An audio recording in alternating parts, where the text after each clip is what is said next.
அதிமுக காங்கிரஸை பொறுத்தவரை ஒருத்தர் என்னன்னா ஒரு குரூப் ஆந்திரா போய் பேசுகிறாங்க. காங்கிரஸில் இருக்கிற எம்எல்ஏக்கள் 13 பேர் நினைக்கிறேன். அவங்க பார்த்தீங்கன்னா தாவகாவோட போனீங்கன்னா நாங்கள் ரிசைன் பண்ணுறாங்க. ஒரு குழப்பமான ஒரு சூழ்நிலை. அதாவது கத்திரிக்காய் மலிஞ்சா பொறுத்தவரை கடத்தெருவுக்கு வந்து தான் ஆகணும். எனவே லெட்ஸ் வெயிட் அண்ட் சி. அதில் உள்ளே நெருப்பு இல்லாமல் புகையாது, நெருப்பு இல்லாமல் புகையாது. எனவே அந்த நெருப்பு இல்லாமல் புகையாது என்ற ஒரு நிலையில் கத்திரிக்காய் மலிந்தால் கடைத்தெருவுக்கு வரும். விரைவிலே பார்த்தீங்கன்னா என்ன காங்கிரஸுக்கு திமுக அந்த உறவு என்பது வெட்ட வெளிச்சமாகிவிடும். நெருப்பை யார் அணைப்பாங்கன்னு நினைக்கிறீங்க? திமுக அணைப்பாங்களா, தாவேக அணைப்பாங்களா? அதாவது எங்களை பொறுத்தவரை சரி, அவர்கள் அடைத்தாலும் சரி, அணைக்காவிட்டாலும் சரி, அணைத்து கொண்டாலும் சரி, எங்களை பொறுத்தவரை மாபெரும் வெற்றி. தமிழ்நாட்டை பொறுத்தவரையில் மீண்டும் அனைத்து இந்திய அண்ணா திராவிட முன்னேற்ற கழக அம்மாவுடைய அரசு பொதுச் செயலாளர் தலைமையிலே மலரும். இதுதான் நான் சொல்ல முடியும்.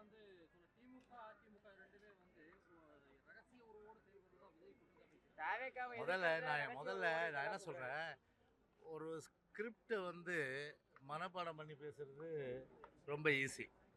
அது யார் வேணாலும் பேசலாம் ஸ்கிரிப்டை. அது ஆக்ஷன் ஏற்கனவே அவர் ஒரு கைத்தேர்ந்த ஒரு நடிகர். அதனால் அவர் சொல்லித்தர தேவையில்லை. எப்படியெல்லாம் பாடி லாங்குவேஜ் இருக்கணும் அப்படின்றத அவர் அவர் தன்னுடைய பாடி லாங்குவேஜ் மூலமாக வெளிப்படுத்த முடியும். நான் என்ன சொல்கிறேன், ப்ரெஸ்ஸை மீட் பண்ணுங்கன்றேன். ஏங்க ஒரு தடவையாவது ப்ரெஸ்ஸை மீட் பண்ணுமா இல்லையா? நீங்கள் கேட்குறீங்க என்ன கேள்வினாலும் நான் ப்ரிப்பேர்டாக இல்லையா? இல்லை, ஆனாலும் நான் ஸ்பான்டேனியஸாக சொல்கிறேன்ல. அந்த மாதிரி விஜய் இங்கே சொல்லுங்கள். அந்த மாதிரி ஒரு சொல்கிறதுக்கு ஒரு தில்லு வேணும், திராணி வேணும். அந்த தில்லு திராணி இல்லாமல் ஏன்னோ இவர் தான் தில்லு திராணி இருக்க மாதிரி எழுதி கொடுத்த ஸ்கிரிப்டில் யார் டைரக்டரு? ஆதவ அர்ஜுனாவும் அருண் தான் டைரக்டரு. இவர் ஸ்கிரிப்டில் படிக்கிற ஒரு வசனத்தை படிக்கிற ஒரு நடிகர். அப்படி தான் பார்ப்பாங்க. திமுக கூட்டணியை எல்லாருமே கூட்டணி பேச்சுவார்த்தைக்கு அறிவாலயத்தில் வச்சு பேசுகிறாங்க. நாம டெல்லி போகிறோம் அப்படின்றத குற்றச்சாட்டாக வந்துட்டே இருக்கு. டெல்லி போய் பாஜக பேசிட்டு வரோம். இதை எப்படி பார்க்குறோம்? யார் சொல்ற? தொடர்ந்து சமூக வலைதளங்களில் கூட திமுக தலைவர் சொல்றாங்க. பொதுவாகவே ஒரு கூட்டணி கட்சிகள் பரஸ்பர ஒரு இது இருக்கும், அந்த பரிமாற்றங்கள். அந்த அடிப்படையில் தான் பார்க்கணும் ஒழிய அது ஒரு குறுகிய கண்ணோட்டத்தோடு பார்க்கக்கூடாது. அதிமுக கூட்டணி கட்சிகள் அதிமுக தொகுதி பங்கீடுகள் கேட்காம நாங்க பாஜக கேட்டு பெறுவோம் சொல்றாங்க. இந்த மாதிரி நிலைப்பாடு எப்படி சாப்பாருங்க? குறிப்பா அமமுக இது ஏற்கனவே பொதுச் செயலாளர் பற்றி தெளிவுபடுத்திட்டார். அவர் தெளிவுபடுத்திட்ட பிறகு நான் என்னதுக்கு பதில் சொல்லதில்ல. நீங்கள் ஏற்கனவே பொதுச் செயலாளர் தெளிவுபடுத்த கேட்கலையா? மறுபடியும் ரீவைண்ட் பண்ணி கேளுங்க. அது அவர் பொதுச் செயலாளர் நீங்கள் கேட்ட கேள்விக்கு பொதுச் செயலாளர் தெளிவான பதிலை சொல்லிவிட்டு மேற்கொண்டு நான் எந்த கருத்து சொல்ல முடியாது. தமிழகத்திற்கான பெண்கள் பாதுகாப்பாக ஆமாம், அதுதான் இப்போ என்னன்னா, இவர் ஆரம்பத்தில் என்ன சொன்னார், வாங்க ஆட்சியில் பங்கு தரோம், வாங்க அதிகாரத்தில் பங்கு தரோன்னாரு. ஒருத்தரும் வரல. ஒருத்தராவது போனாங்களா? தாவேக பக்கம் போகவே இல்லை. போகாதனுடைய விளைவு இப்போ ஆட்டை கட்சி மாட்டை கட்சி கடைசியில் மனுஷனை கிடைக்கிற கதையாக இப்போ எங்கள் பக்கம் திரும்பிக்கிறாரு. அதனால் எங்கள் பக்கம் திரும்பினா வீணாக வாங்கி கட்டிக்கிற ஒரு நிலைமை தான் நிச்சயமாக தாவேகாவுக்கும் திரு விஜய்க்கு ஏற்படும். முதல்ல அதை தெரிஞ்சுக்க. முதல்ல தமிழகத்துல பெண்கள் அதிமுக கூட்டணியில அதிகமான தொகுதிகளை கேட்கறாங்க. அதிமுக வெற்றி பெற்றிருக்கக்கூடிய அந்த தொகுதிகளை கூட பாஜக அதிகமா கேட்கறாங்க. அதெல்லாம் உரிய நேரத்தில் நடக்கும் சொல்லி பூஜா சொல்லியிருக்காரு. அதே தான் என்னுடைய பதில்.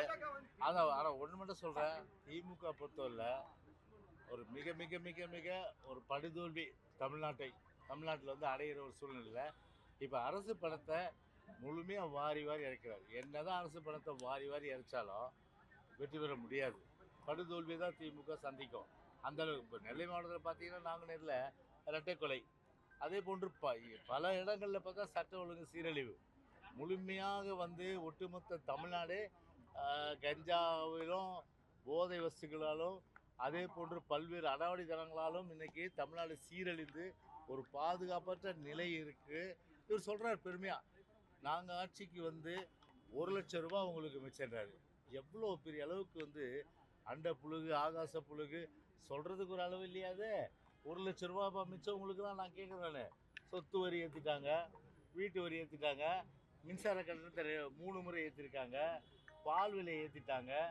இவ்வளவும் ஏற்றுனா ஒரு மாதத்துக்கு விலைவாசி உயர்வு, பால் விலை உயர்வு, அப்புறம் வந்து மின்சார கட்டணம் 3 முறை உயர்வு, சொத்து வரி உயர்வு, வீட்டு வரி உயர்வு, மாதம் சராசரியாக அம்மாவுடைய அரசில் ஒரு குடும்பம் செலவு பண்ணது போக இப்போ கிட்டத்தட்ட ஒரு மாதத்துக்கு 25,000 ரூபா கூடுதல் செலவு நடுத்தர வர்க்கம். அதே மாதிரி வந்து நடுத்தர வர்க்கத்துக்கு ஏழை எளிய மக்கள்லாம் பார்த்தீங்கன்னா கிட்டத்தட்ட 15,000 ரூபா. அப்போ ஒரு மாதத்துக்கு 15 வருஷத்துக்கு எவ்வளோ? 1,50,000 லட்சம் ரூபா. இந்த 5 வருஷத்துக்கு எவ்வளோ பண்ணியிருக்காங்க அவங்க?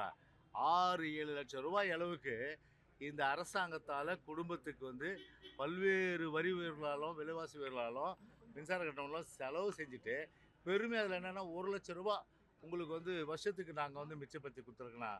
இது வந்து ஜம்மு காலத்தில் வடிகட்டின புழுகு இல்லையா? அந்த மாதிரி புழுகை கெட்டிக்காரன் புழுகு 8 நாள்னுவாங்க. அந்த மாதிரி ஸ்டாலின் புழுகு 8 நாள். அது தேர்தல் வரதான். தேர்தல் பிறகு நிச்சயமா அந்த புழுகு மூட்டையெல்லாம் காணாம போயிடும். ஓகே.